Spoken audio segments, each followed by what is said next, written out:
Hi everyone, I thought I'd hop on and do another video this afternoon because I've been playing with my favourite thing from the new Lawn Fawn fall and winter release. If you know me, you know that my favourite thing about Christmas is fairy lights. I have lots of them all over the house all year round. So yeah, they're definitely my favourite thing about Christmas. So having a die, I've got the previous Lawn Fawn fairy lights releases, but I love this because it's one big panel that you can fill a card with, and there are so many things you can do with it. It's not just a plain boring background die. It comes with an extra individual bulb and a highlight bulb, but I think the add-on die where you get 5 of each is pretty much essential to go with this die, so much so that we've bundled them together in the store and are offering them at a slightly cheaper price bundled, because it just speeds up the whole process. Cutting each bauble individually would just take ages and ages, so I think this is an essential add-on. So I'll quickly show you what I've made with them because I've gone a bit nuts already. So first of all, I've done a pretty standard layout with it. So here I've just used a sand base card. I've die cut the whole die twice from white, layered it up to get some dimension. I've left the under bulb white, and then I've used the new Lawn Fawn pearlescent vellum pack. So if you've had their pearlescent vellum before, you got a sort of Aurora Borealis shade, but now they've done actual colours, so you get 10 sheets, 2 of each, in the lilac, the blue, the green, the gold and the pink. So I thought the gold was perfect for making and that you've got that sort of Aurora Borealis shade on the other side, so you've actually got 6 colours really. But I thought the golden shade was perfect for doing light bulbs, and as you can see, I've barely used a quarter, like a quarter of a sheet, so a little goes a long way. So I've just then masked the edge off and coloured that in red with an ink pad and a sponge. And I did the same for my Merry. So the Merry Sentiment, this is the new die that came out in this release. So this is the background die that goes with the previous released Merry, so you can do a stacked sentiment. So I used the same ink to colour the background die, and then I used their new glitter holiday red card for a sparkly finish. And I haven't got the stamp out, but this is a Lawn Fawn stamp that I think was from a creature set, because it actually says may your days be furry and bright. So I just cut the furry out the middle and split the sentiment so it goes nicely around the Merry. And that's that card pretty much done. So that was card number 1. Then I went with card number 2. So this is a more standard general layout that you could do with this card. So I've literally just cut 1 layer of card, and then I've embossed it to get the shape of the die, and this is the one I'm going to show you how to do because I think this has got the best technique. And then that allows me to colour the glowing circles around each light bulb in the right places. And then I've stacked another layer on top, and then I've used the 2 dies to the 2 bulb dies to create layered bulbs in coloured shades. And this is where I've come up with a trick, because this took me ages because I coloured each bulb individually with Copics after I'd cut them. There is a trick to speed it up. And then I've used a silver marker from this set that we have in store, the Zig Gold and Silver Assortment set. So you get 3 brushes, they're all gold on one end, silver on the other. You get a writer, a calligraphy and a brush. I use the silver brush nib, and that easily coloured all the wires and the outside so it matches, and then I just use a Lawn Fawn curved sentiment that I managed to get to fit in the middle. So that was that card. Then I decided it would also be great to play with the new penguin because he has lights too. So this die comes with 4 pieces. So you get a background solid piece to stick your layers onto, then you get the layered penguin, and then you get a background for the lights and a layer of lights. So I literally just cut him once from black, a solid black, and then once again from black and once again from white, and the same with the background. I did a black background, a black top and a white top, and then I used the white parts to do the colouring. So his feet, his beak and his belly, discarded all the rest and just used the white and coloured each of those for the light bulbs. And I used my acrylic painter marker to make the white marks because that works really well. And then again just added a sentiment, and I popped the penguin on a matted oval layer just so he stands out a little bit. So I picked the grey out of the mat to stamp the sentiment on. And again, I did the glowing technique, which is what I'm going to show you shortly. And then for card number 4, I thought it'd be good to do a non-Christmas card with it, because if you know, as I said, I have lights all year round. So you can use them for other cards. So this could be for somebody who's down in the dumps, or a birthday card, and you can send this any time of the year. And again, I was looking at ways to speed it up if you don't want to do all the fiddly die cutting of the bulbs. I cut this whole layer just from a pale grey card, and then I've just used oxide inks over the top of the grey, let it dry, and then did a second layer so the paler colours show through okay, and again use my white acrylic marker to put the glowing parts on it. And then I just used a simple alphabet die. This one is Connect from MFT, and just use that to make my sentiment up over the top, and I did that in black so it stood out nicely. And to get the glow around the back, I used a stamp which comes from Bright and Bubbly from the Greetery, and I'm going to combine that with the glowing circles for the card that I'm going to make with you now, so you can see how that all comes together. And I've got another couple of tricks up my sleeve as well. So we'll pop those to one side now you know where we're going with it, and we'll have a go at making it. So the first thing, put the die cut machine on and try not to knock the table so I knock the camera too much. I'm just going to take that layer out of the sandwich because I don't need it. What I'm going to do is I'm going to use my rubber embossing mat as a layer. So you'll need to, if you've got a different machine other than a Big Shot, you'll need to look at your sandwich for this. But basically, for my Big Shot, I need to take that layer out because it'd be too bulky.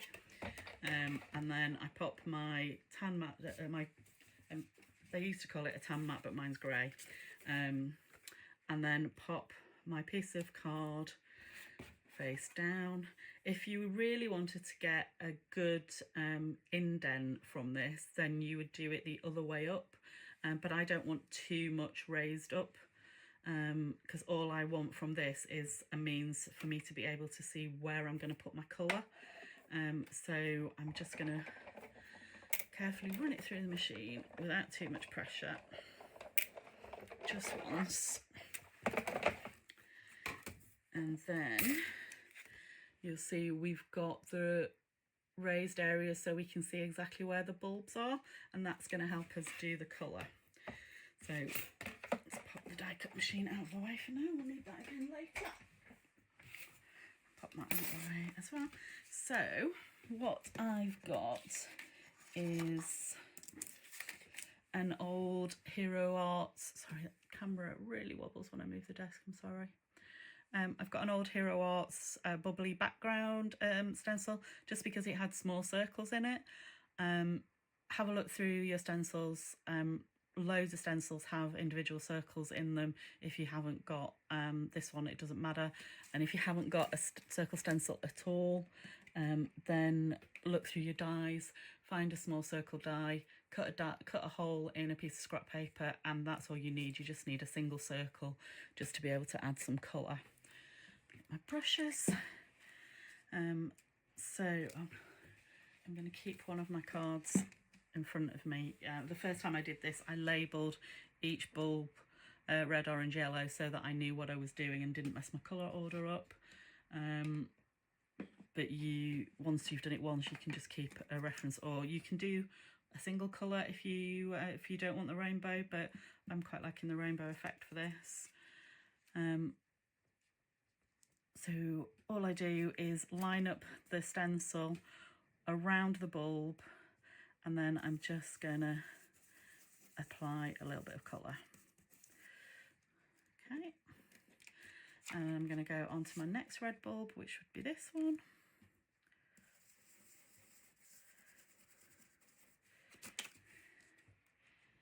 Just pass me a piece of kitchen roll, please. Behind you on the floor. Sorry, I'm just getting Rick to get me a bit of paper because I forgot to get a sheet. Cute. I just want to make sure I'm not getting too much ink behind, because I smudged the first one that I did and had to start again. So I'm just going to dry it off in between so I don't make too much mess. And then I'm just going to apply colour around. See, that's smudged a little bit as well. And I'm using oxides, but you can use any ink you like for this. Just pick your favourite colours and your favourite blending tool. It can be a sponge. I'm using the waffle flower brushes, just because it's quite small areas of colour, and I think they work quite neatly. Now on some of these, the circle goes into the border, but that doesn't matter because we're going to cover that up at the end anyway, and I've got a trick for that too. And a last red circle.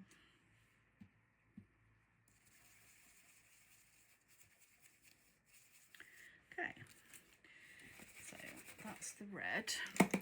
I'm going to do the rest of the colouring off camera, because you don't need to sit and watch me do every single colour.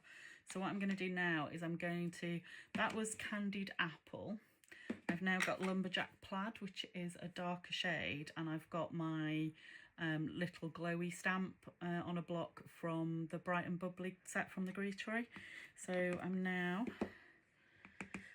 going to go over where the circles were. So we've got the double effect, so we've got the glow of light coming from the bulb, and it looks really messy at the moment, obviously because we're seeing the bulb underneath, but once we get our topper on, it will all neaten up.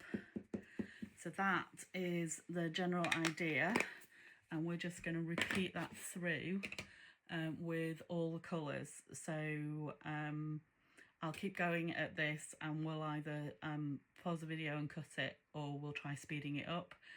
So let's see what happens. Going to go over where the circles were. So we've got the double effect, so we've got the glow of light coming from the bulb, and it looks really messy at the moment, obviously because we're seeing the bulb underneath, but once we get our topper on, it will all neaten up. So that is the general idea, and we're just going to repeat that through with all the colours. So I'll keep going at this, and we'll either pause the video and cut it, or we'll try speeding it up. So let's see what happens.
Okay, so that is all our stamping done. The yellow doesn't show up as well over the top of the yellow. I might have opted to go back in with a slightly paler shade of orange maybe to make that glow better, but it will do for the purposes of today.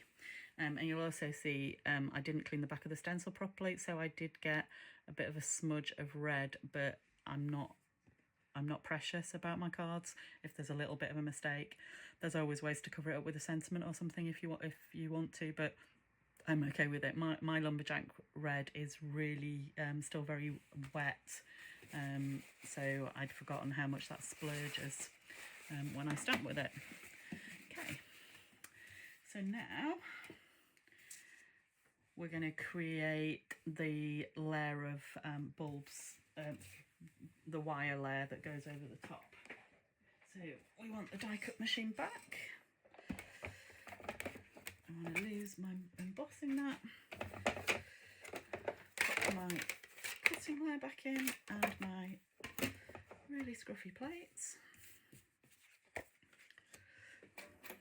And then again, it depends on your sandwich and how well your machine cuts. The recommended is always to cut that way up with the die down and putting pressure upwards, and you get a better cut, particularly on intricate dies. The other trick for intricate dies is to slightly angle it so you're not going straight. So that's the option I'm going to go with. I like cutting downwards so I can see what I'm doing on videos. If it's a very intricate die, then I would do it the other way up, and I'd probably use my chrome base plate as well. But this one I have not had any problems with at all. It cuts perfectly, first time, every time. It's really crisp and clean cuts. And while I've got the die cut machine out, what I'm going to do as well is do my top layer of bulbs. So for this, I'm going to use I'm not going to colour the under bulbs, I'm going to leave them white this time. I like the white showing through more. I think it gives a more glowy effect. But what I did discover was, rather than colouring them after I cut them, to colour the card first. So I've just taken the same piece of card that I'm using to create the next layer, and I've just used the same shades of ink that I've used for the glow in the background to create stripes that are just the right depth for the die cuts. So I'm gonna pop those on the machine, and then we'll quickly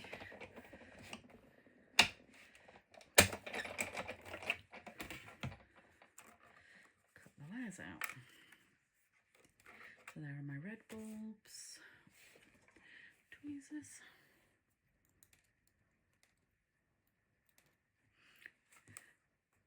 I'm going to do double for the red because I need 6 red bulbs. There's 4 of all the other colours, but I ended up with 6 red, just because of the pattern that I did.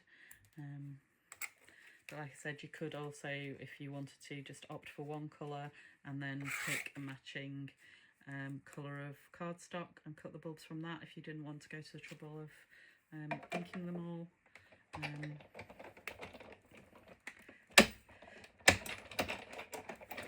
But this is much quicker than colouring them after you've cut them. Trust me, I learnt the hard way. So I'm going to pop my orange ones out. I'll just do one of each of the other colours. And again, you might find the video goes fast forward a little bit here.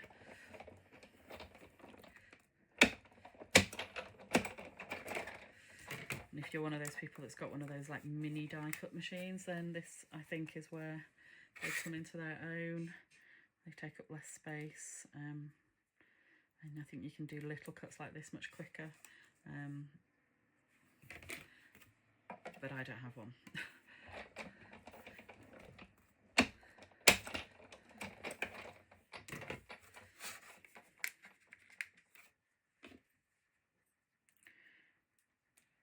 We're nearly there.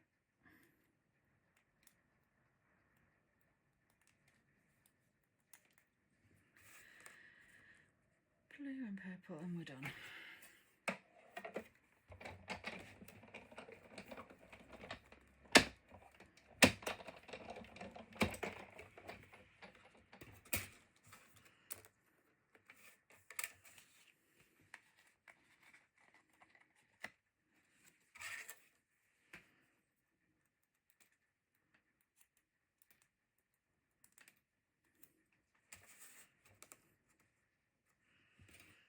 And I will go back and cut the other side later so that I've not wasted that bit of card. And I've got another set of bulbs for my next card. And sorry, this camera is shaking all over the place when I use the die cut machine. Oh, look, the green one was still stuck in there.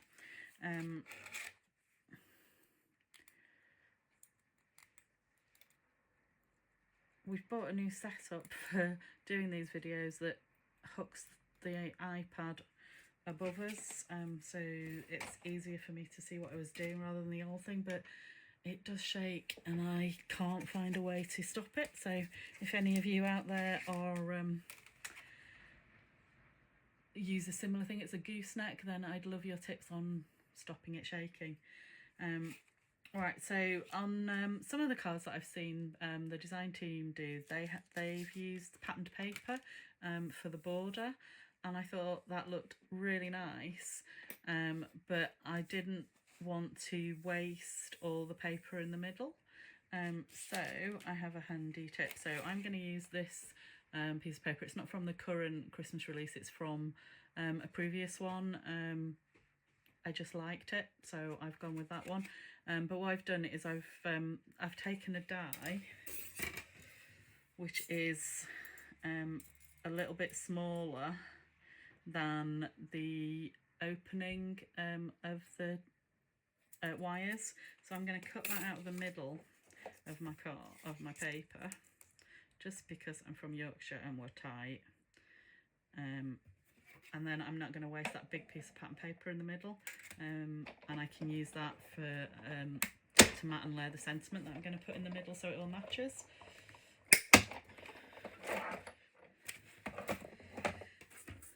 So I'm going to take that bit out. So this was a Hero Arts rectangle die, which are my go-to, and then I'm just going to pop the die on top of the pattern paper border that I've cut. Let's move a small pair of scissors. It's very handy to have a rick alongside when you're crafting and you forgot to move everything to the window side of the table where we do these videos, so it's not where I normally sit. So as you can see now, if I take these pieces out, I've got a frame that's just got a few little sprues sticking out of it.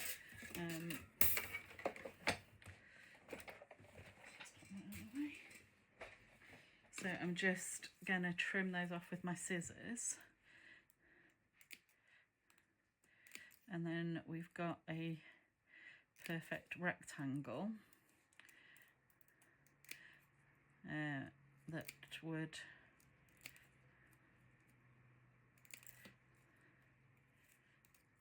will go on top at the end, but we've still got some more pattern paper to play with. I did try the Lawn Fawn stitched border dies, but they were a slightly different width to the border on this die, so they wouldn't have quite worked. So that's why I needed to come up with that trick, which I hope you thought was useful.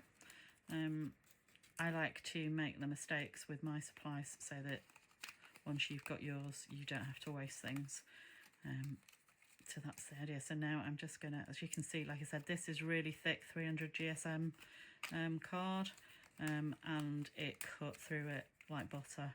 So if you've had fiddly background dies before and you've struggled to get them to cut, this is not one of them. Even the little bits in between the wires just pop out so easily. It's only taken me like a morning to make the 4 cards, and that was, you know, the design process as well as the doing. So they're not dyes that you have to faff around with. Unlike me not being able to reach the bin. Right, there we go. So, oh, can I have the Kachunga machine as well, please? The cutter. There we go. And so I'm just going to take my trimmer now, and I'm just going to, because we only embossed this, we didn't use the die to cut, so we've got edges that we're not going to need. So I'm just going to trim those off on my trimmer.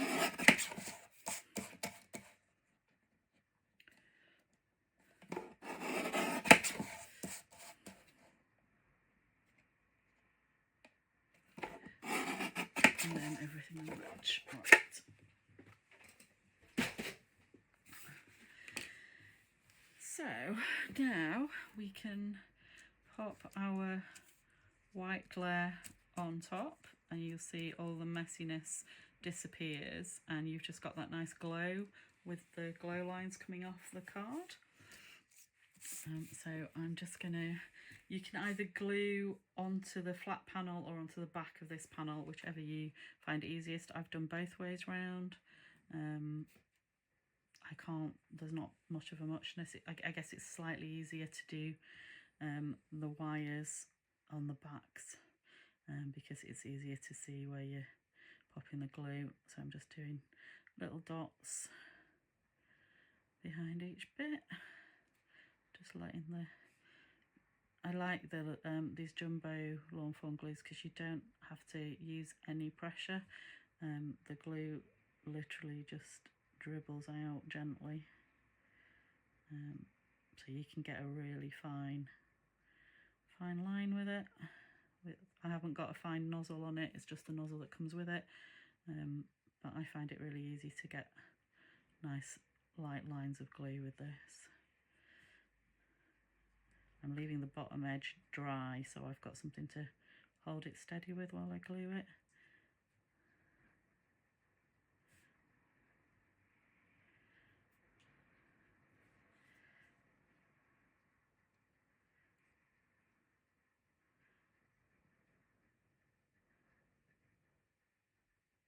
And this is a great glue. It dries fast, but not so fast that you don't have any wiggle room.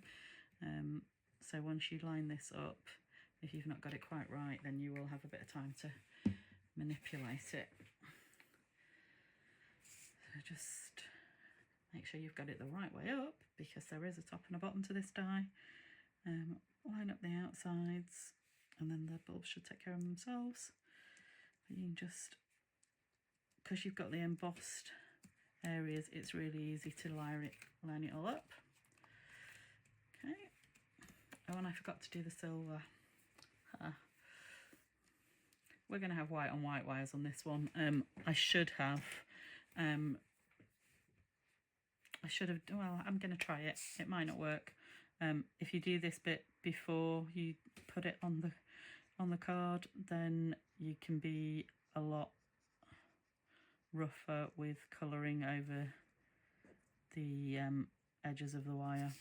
I'm going to have to be a bit more careful now. Get the bulb bottoms in as well, and then it just all stands out nicely.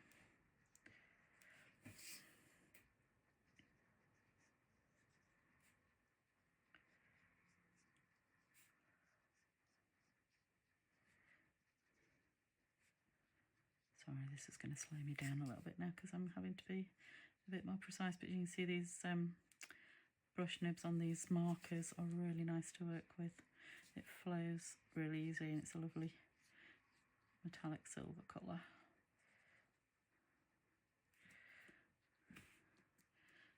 It's not stuck down. I'm sorry if you can hear shots in the background. That's the farmers shooting the vermin, unfortunately.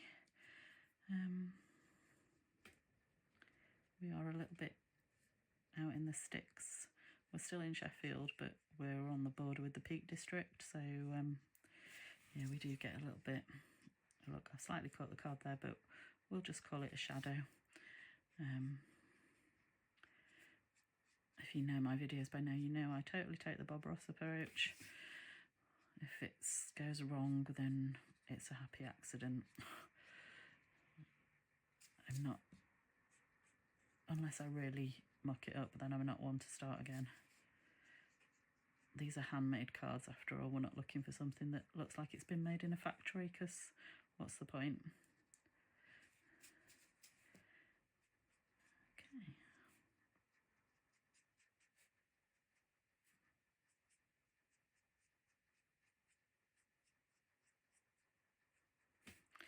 Nearly there. If you do this though, don't do what I did. Do this first on a piece of scrap paper, and then you can just brush right over the edges, and it takes about a quarter of the time I'm taking to do it the hard way.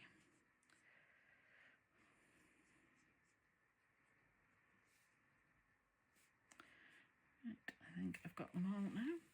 Okay, so that's our silver done. I will do the border die now, so that all neatens up any edge bits.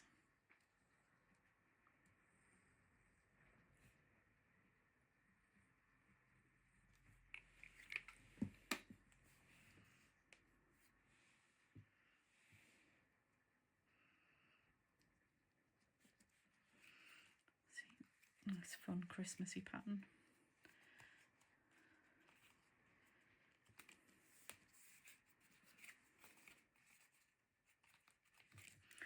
All the stripy patterns in the current collection would look really great around this. I just didn't take one of those out of the shop because we haven't got many left. The Lawn Fawn Christmas papers are always super popular, so I didn't want to use anything that you guys were going to want first.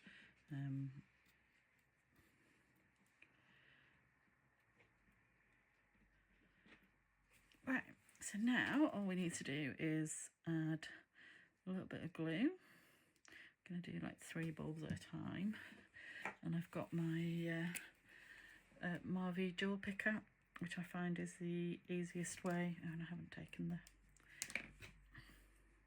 I want to take those bits out so that my white underneath shows through. So you can either use tweezers for this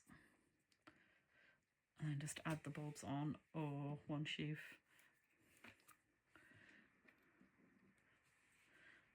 popped the bits out, then the jewel picker is,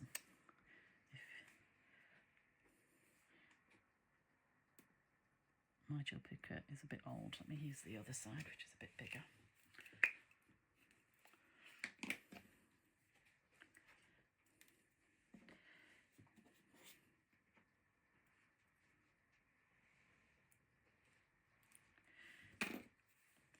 I use these a lot. I like the jewel picker because it's an easy way of picking up small die cut bits. Oh look, there's a silver bit I missed.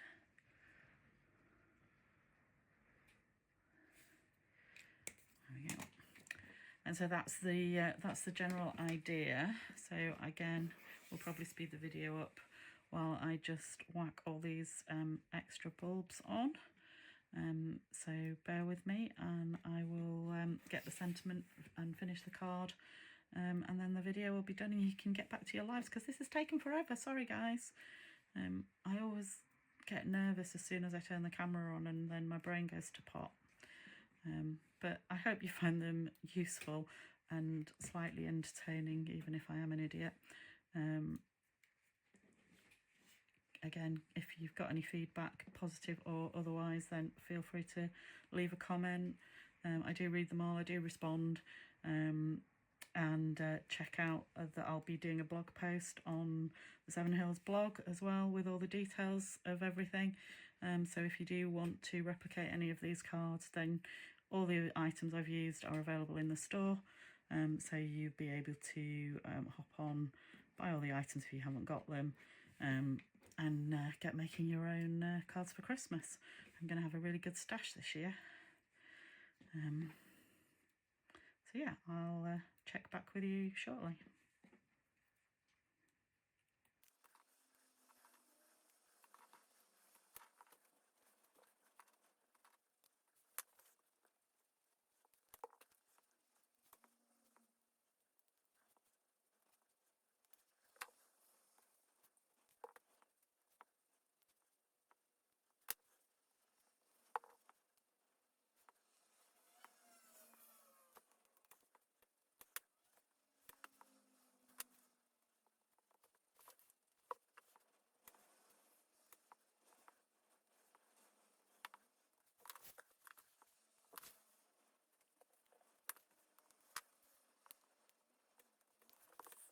Okay, so that is all my light bulbs done. I like it. It looks really sparkly. You could on this one, I've given the top of each bulb a coat of glossy accents, so the bulbs are really shiny. I don't know if I'm going to do that on this one yet. I haven't quite decided, but I'm going to do the sentiment first. So I like the sentiments in this set, Bright and Bubbly and the Merry and Bright. I think will go really nicely on that, but for this one I just wanted something a little bit smaller, so I've dug out an old Concord and 9th set, and I'm going to use the Merry and Bright from this. If you look through your stash, there will be so many sentiment sets that say Merry and Bright because it's just such a standard Christmas sentiment, but I wanted to pair this with some more of the paper, so I'm going to go with this little one.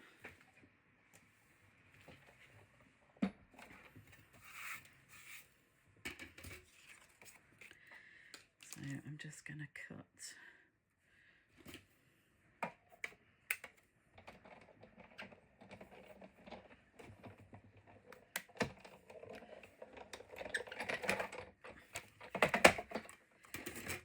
a little circle from that. Again, I'm using the Hero Art circle dies this time, and I'm just going to take the next size down and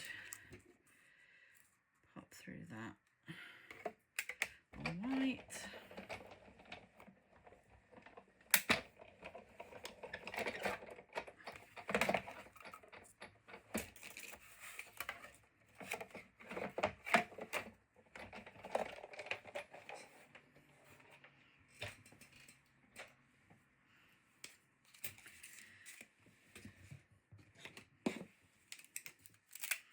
Get my very dirty acrylic block. And I was going to go for one of the colours, but I decided I'd just go for a standard black instead because I think it will stand out better. I'm just going to stamp that onto my white part.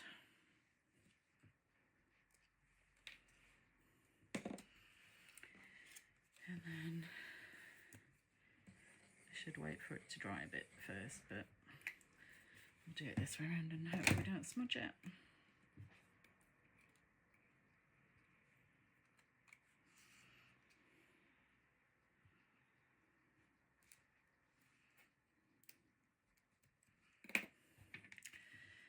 And then just giving it a squish that way gently. Okay. And then I'm just going to pop that right in the middle.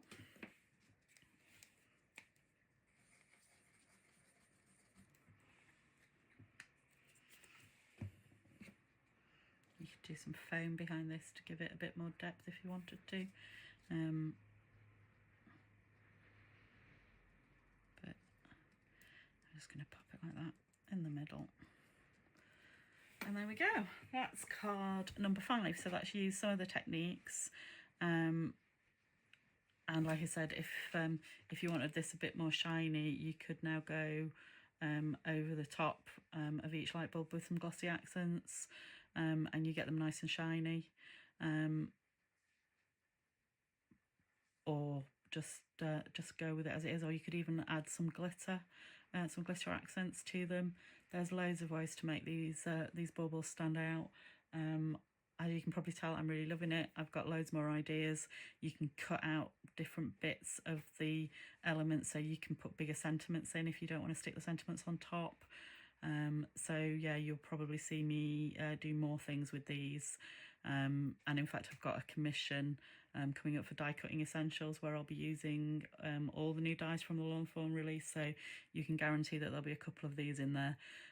That'll be out next month, no, in a couple of months. So yeah, that's all for today. Here's the other cards that you can do the same techniques for. So I think now you've seen me put one together, it should be easy to understand how all the others were done, and I'd love to see what you make if you got this die. Okay, happy crafting, thanks for watching.